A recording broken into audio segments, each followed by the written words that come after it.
Assalamualaikum warahmatullahi wabarakatuh. Perkenalkan, nama saya Jubin Chandra dengan NIM 22050404. Maksud saya membuat konten digital ini dengan bermaksud untuk memenuhkan tugas ujian akhir semester dari mata kuliah ilmu hukum yang dimana dosen pengampunya adalah Ibu Marniarani.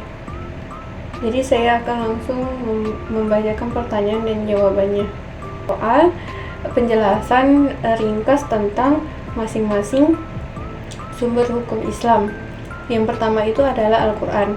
Al-Quran itu dianggap sebagai sumber hukum Islam yang paling utama dan otoritatif.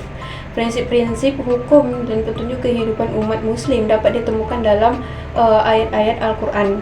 Yang kedua itu yaitu hadis. Hadis merupakan sumber hukum Islam yang kedua yang paling penting itu setelah Al-Quran. Hadis membantu dalam memahami dan mengaplikasikan tentang prinsip-prinsip Al-Quran dalam kehidupan sehari-hari dengan memberikan contoh-contoh konkret dari praktek Nabi Muhammad SAW. Terus yang ketiga yaitu Ijma. Ijma itu dianggap sebagai otoritas hukum yang kuat karena diperoleh melalui kesepakatan para ahli agama yang telah dikemukakan. Ijma berfungsi untuk menjaga konsistensi dan kontinuitas interpretasi hukum Islam dalam masyarakat muslim. Berikutnya itu adalah kias. Dalam kias itu prinsip-prinsip dan ketentuan hukum Islam yang terdapat dalam sumber-sumber utama yang diterapkan pada situasi baru yang belum diatur secara langsung dalam sumber-sumber tersebut. Kias memungkinkan penerapan hukum Islam terhadap konteks-konteks yang berkembang seiring waktu. Berikutnya itu adalah penjelasan ringkas tentang syariah, fikih, dan qanun.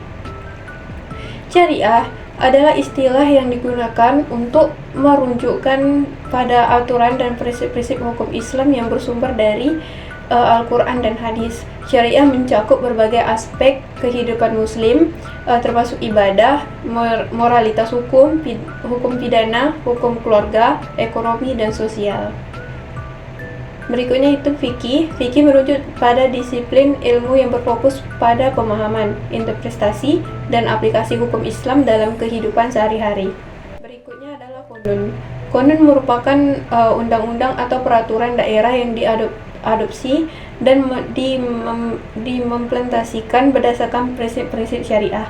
Qanun mengatur berbagai aspek kehidupan seperti hukum keluarga, hukum waris, hukum perdata, hukum pidana, dan lain-lain.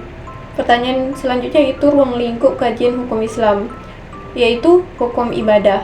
Hukum ibadah itu mencakup aturan dan tata cara dalam melaksanakan ibadah dalam agama Islam, seperti sholat, puasa, zakat, haji, dan ibadah-ibadah lainnya. Berikut adalah hukum keluarga. Hukum keluarga itu sebuah hukum perkawinan dan keluarga dalam Islam mencakup pernikahan, penceraian, waris, hak suami istri, hak anak, dan masalah-masalah lain yang terkait dengan institusi keluarga dalam Islam. Selanjutnya yaitu hukum pidana. Hukum pidana dalam Islam meliputi aturan dan sanksi hukum terkait dengan pelanggaran kriminal seperti pencurian, perampokan, pembunuhan, zina, dan penggunaan narkotika. Berikutnya itu hukum ekonomi. Hukum ekonomi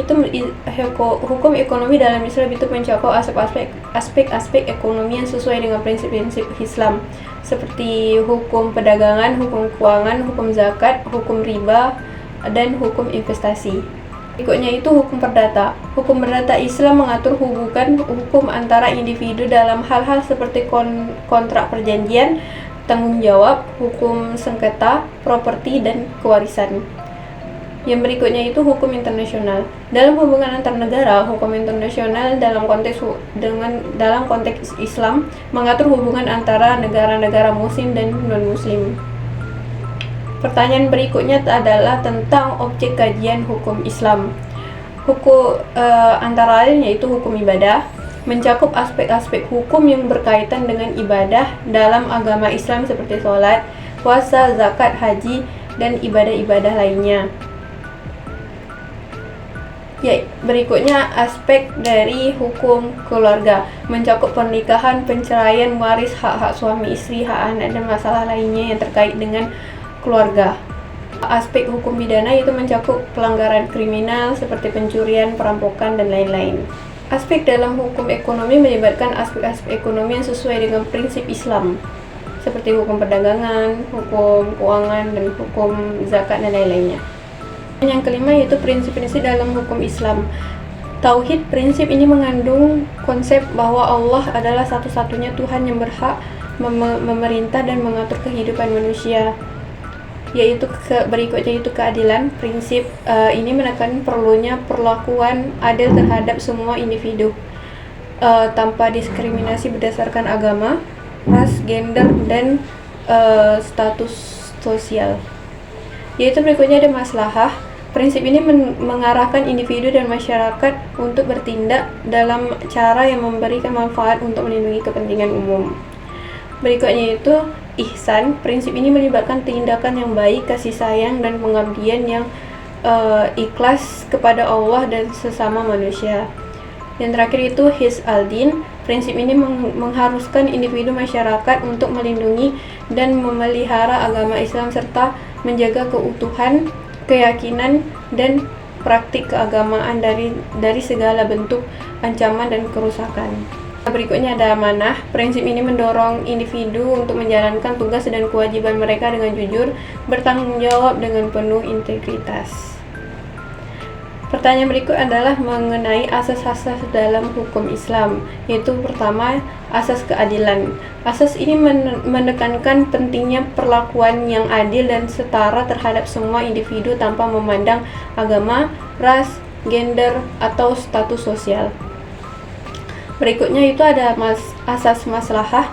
Dalam hukum Islam, maslahah digunakan sebagai dasar untuk menentukan keabsahan suatu perbuatan atau keputusan hukum dengan mempertimbangkan manfaat dan kepentingan umum. Jadi berikutnya itu ada asas kepastian. Hukum ini berprinsip memastikan bahwa individu dan masyarakat memiliki pengetahuan yang cukup tentang hak dan kewajiban mereka berdasarkan hukum yang berlaku. Berikutnya itu ada asas kesetaraan. Asas ini menjamin bahwa semua individu memiliki hak yang sama dan perlakuan yang sama di hadapan hukum tanpa diskriminasi berdasarkan agama, ras, gender, dan status sosial. Berikut ada asas keterbukaan. Prinsip ini menekankan pentingnya bahwa pemahaman yang jelas tentang aturan hukum oleh individu dan masyarakat. Asas berikutnya lagi yaitu asas kemaslahatan. Asas ini memungkinkan fleksibilitas dalam interpretasi dan aplikasi hukum untuk mengakomodasi kebutuhan dan perubahan zaman yang berkaitan dengan kemaslahatan umum. Pertanyaan selanjutnya itu asas-asas perkawinan dalam hukum Islam. Jadi di situ ada kesepakatan. Asas kesepakatan ini adalah kesepakatan yang harus dilakukan secara sukarela dan tanpa paksaan dari pihak manapun. Berikutnya itu ada wali nikah. Wali nikah biasanya adalah ayah atau wali sah lainnya memiliki tanggung jawab untuk memastikan kesepakatan perkawinan ini yang berlaku. Berikutnya itu mahar. Sebagai bentuk tanggung jawab pengantin pria untuk memberikan hak-hak dan kewajiban kepada pengantin wanita. Berikutnya itu ada kesaksian dan saksi. Asas kesaksian dan saksi menyatakan bahwa perkawinan dalam Islam harus disaksikan oleh banyak orang dari pihak-pihak yang memiliki kewenangan dan kepercayaan. Kepastian dan keabsahan. Asas kepastian dan keabsahan itu menekan perlunya kejelasan dan kepastian dalam pernikahan. Dan berikutnya itu metode ijtihad dalam hukum Islam. Terdapat berbagai metode yang digunakan dalam ijtihad, yaitu ijtihad jauh. Yang dimaksud ijtihad jauh itu adalah merujuk pada ijtihad yang dilakukan langsung dengan mengambil prinsip-prinsip dari Al-Quran dan hadis untuk diterapkan. Itu adalah ijtihad muqayyad, merujuk pada ijtihad yang terbungkus yang berfokus pada fokus khusus dengan pertimbangkan konteks sosial, budaya, dan perkembangan zaman. Selanjutnya ijtihad jami. merujuk pada ijtihad yang dilakukan secara kolektif oleh sekelompok ulama atau cendekiawan muslim untuk mencapai konsensus dalam fatwa atau keputusan hukum. Pertanyaan berikut adalah pengaturan waris dalam hukum Islam. Ahli waris tetap atau yang disebut faraid, ahli waris yang terdiri dari keturunan langsung dari anak cucu dan sebagainya, dan suami atau istri yang masih hidup. Bagian warisan mereka ditentukan secara spesifik dalam Al-Quran. Bagian waris yang diterima oleh masing-masing ahli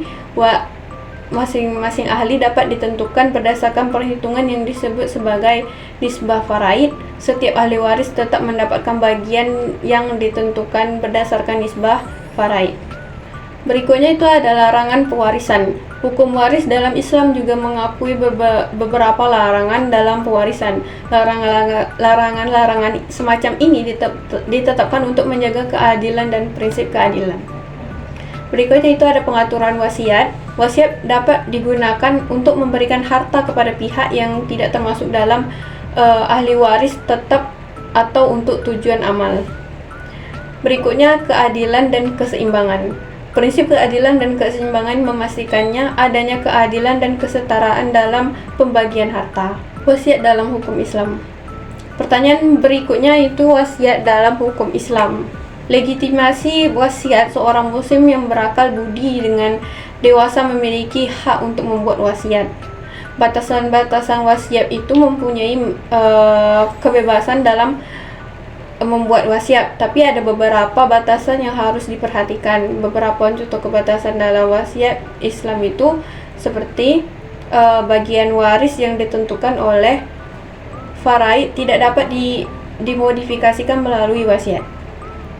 Tidak diperbolehkan memberikan sebagian waris kepada ahli waris.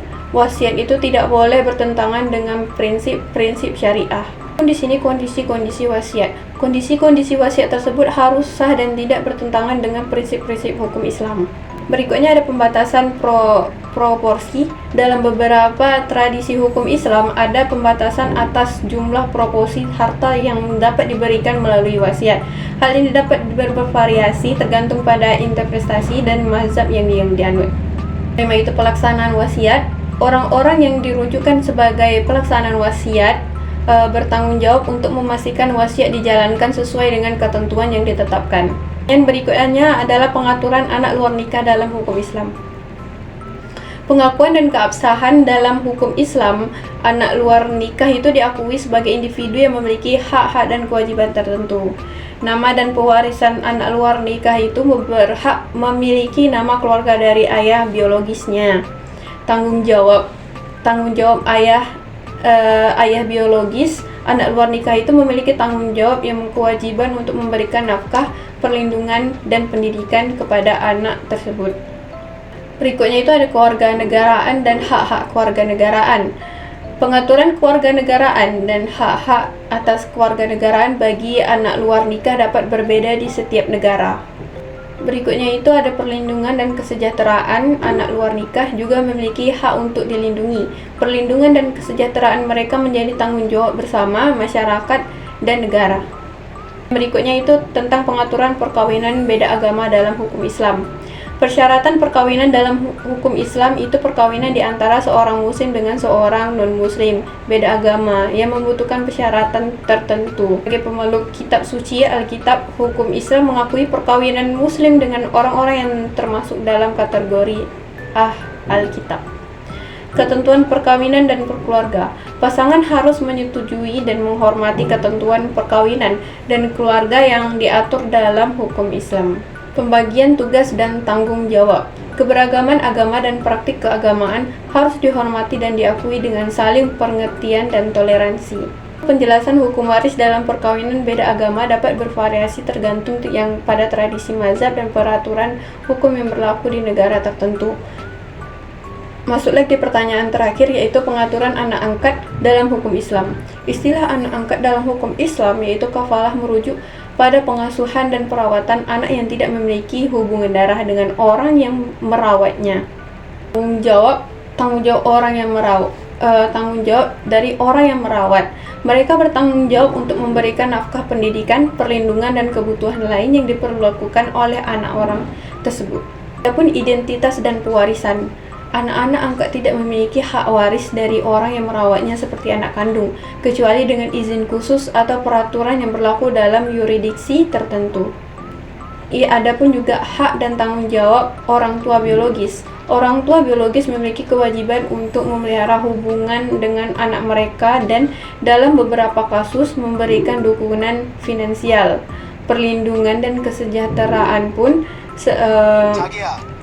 harus ada perwalian dan perawatan, harus memastikan kepentingan dan kesejahteraan anak terjaga. Keputusan yang diambil harus berdasarkan dari prinsip-prinsip keadilan, kemaslahatan, dan kesejahteraan anak.